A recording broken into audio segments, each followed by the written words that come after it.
Le maire actuel de la ville de Bienne fait très bien son travail, il est très compétent, mais il doit partir. C'est en tout cas ce que prétend l'UDC Beat Feurer, conseiller municipal sortant et actuellement candidat à la mairie. Alors s'il n'a rien à reprocher à Eric Fehr, pourquoi veut-il l'éjecter de son poste? C'est ce qu'on va essayer de comprendre aujourd'hui. Madame, Monsieur, bienvenue dans le talk et bienvenue à vous, Beat Feurer. Bonjour Madame. Alors, vous avez fêté vos 60 ans cette année. Vous êtes en place depuis 2013 à la direction de l'action sociale et de la sécurité. Vous avez un parcours d'expert fiscal. Vous êtes, depuis 2013, je viens de le dire, directeur de l'action sociale. Finalement, on vous a rabâché l'argumentaire sur l'aide sociale, le taux d'aide sociale trop élevé. Finalement, c'est parce que vous en avez marre qu'on vous parle toujours des mêmes thèmes et de votre job et que vous voulez celui de M. Eric Fehr. Non, c'est pas ça. J'aime très bien mon travail, surtout dans la direction où je suis. C'est peut-être déjà presque un danger, je l'aime trop, j'ai établi les relations, je suis dedans, j'ai essayé aussi de mettre en place mes visions, mais je suis convaincu que chacun, si c'est le maire ou moi-même, après quelques années, c'est bien quand on change la direction, quand on change l'environnement de travail, ça donne du nouvel air, du nouveau air fraîche. Alors j'ai été, vous étiez presque bien en train, bien parti, puisque quand vous vous êtes présenté en 2010, vous parliez de pratiquement réduire de moitié le taux d'aide sociale, de vraiment, en tout cas, le baisser très fortement, vous le disiez sur notre antenne. Aujourd'hui, vous avez réussi à baisser ce taux d'aide sociale à 11%. Finalement, vous êtes sur le bon chemin, alors pourquoi vous arrêtez maintenant ?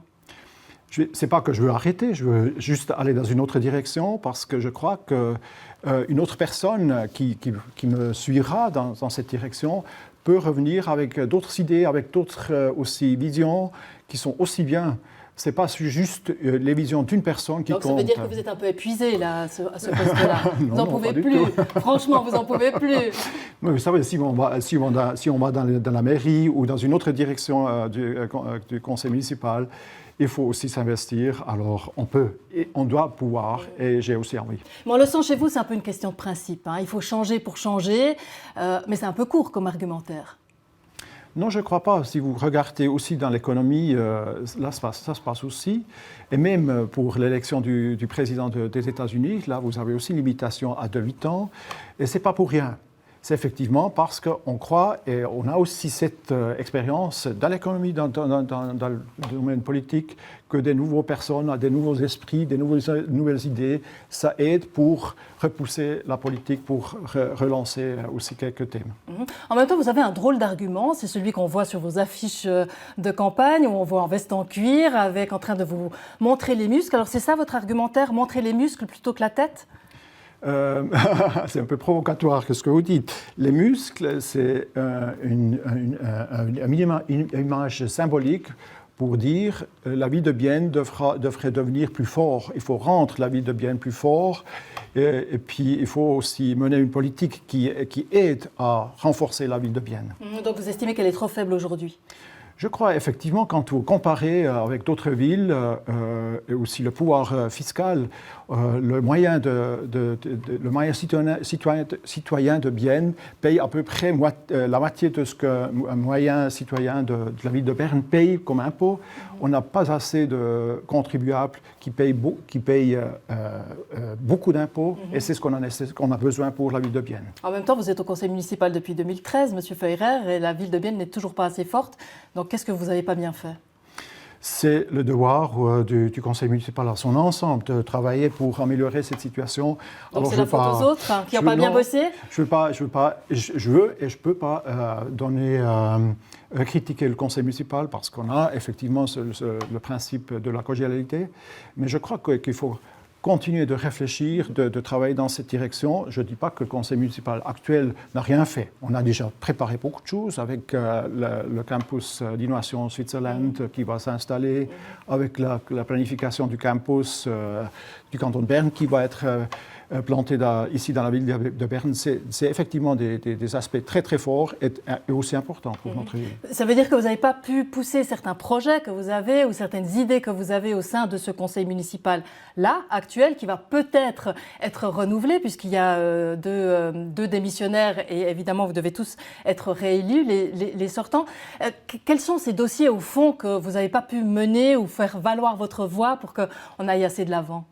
Je vais répondre indirectement à votre question. Je crois que la ville de Bienne a besoin de mettre des priorités maintenant, surtout avec cette situation de coronavirus où on risque de perdre beaucoup de places de travail, beaucoup d'entreprises aussi, de renforcer cette politique commerciale qui va aider d'attirer des entreprises, qui va aider de créer des places de travail encore plus de ce qu'on a fait déjà jusqu'à maintenant. C'est une des priorités qu'il ne faut absolument pas oublier, où il faut se concentrer.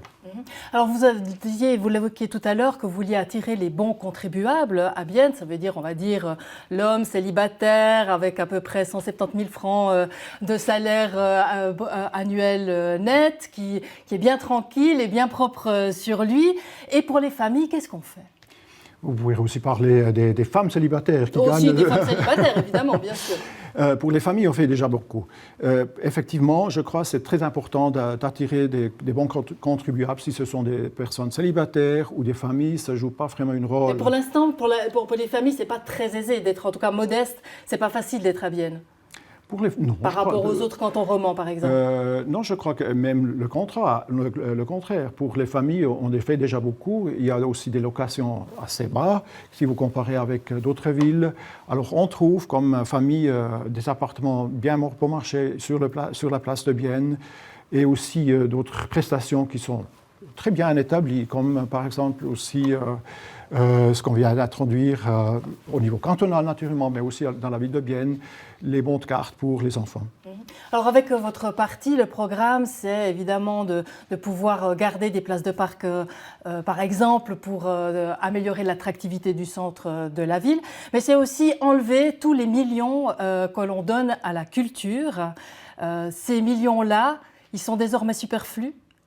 Je ne veux pas me prononcer sur des arguments de mon parti. C'est Pourtant, vous êtes un représentant de l'UDC, M. Ferrer. Mais c'est le programme de mon parti. Et vous n'êtes pas d'accord avec ça ? Je ne me prononce pas sur cette question parce que c'est le parti qui formule son programme. Moi, je suis membre du collège, du conseil municipal, alors je ne peux pas effectivement critiser... Oui, mais en tant que candidat à la mairie et candidat au municipal, vous pourriez peut-être avoir le département de la culture, pourquoi pas, la direction de la culture. Donc, on aimerait savoir, en tant qu'électeur, quelle est votre position par rapport à ça ? C'est bien possible que je ne serai pas élu dans la mairie, que je changerai peut-être dans une autre direction. Mais c'est clair, comme membre de cette collège, je ne peux pas dire je vais faire quelque chose autrement que mon collègue a déjà fait jusqu'à maintenant. C'est le collège qui va décider.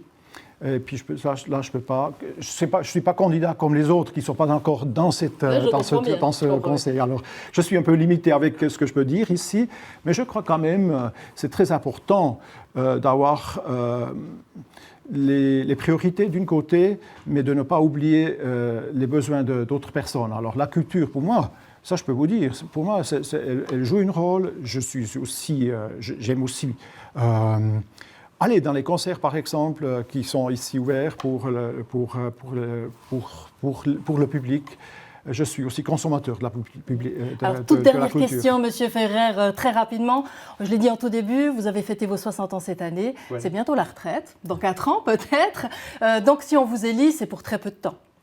C'est peut-être pour très peu de temps, pour 4 ans, mais je pourrais aussi, si je veux, continuer encore une fois 4 ans. Alors ça pourrait aller 8 ans, mais je ne suis pas d'avis que le siège du maire est un tronc où il faut installer pour tout le temps. Je suis plutôt d'avis que c'est quelque chose qu'on fait pour un moment seulement. Béate Ferrer, merci beaucoup pour être venu nous voir et puis rendez-vous le 27 septembre. Merci à vous, madame. Voilà, si vous voulez en savoir plus sur les autres candidats, au municipal, toute la politique en matière d'élection cette année, eh bien vous avez rendez-vous sur notre site télébilingue.ch ou sur nos réseaux sociaux ainsi que sur YouTube. Quant à moi, je vous retrouve la semaine prochaine avec la seule candidate à la mairie, Sandra Kourtner-Heusch.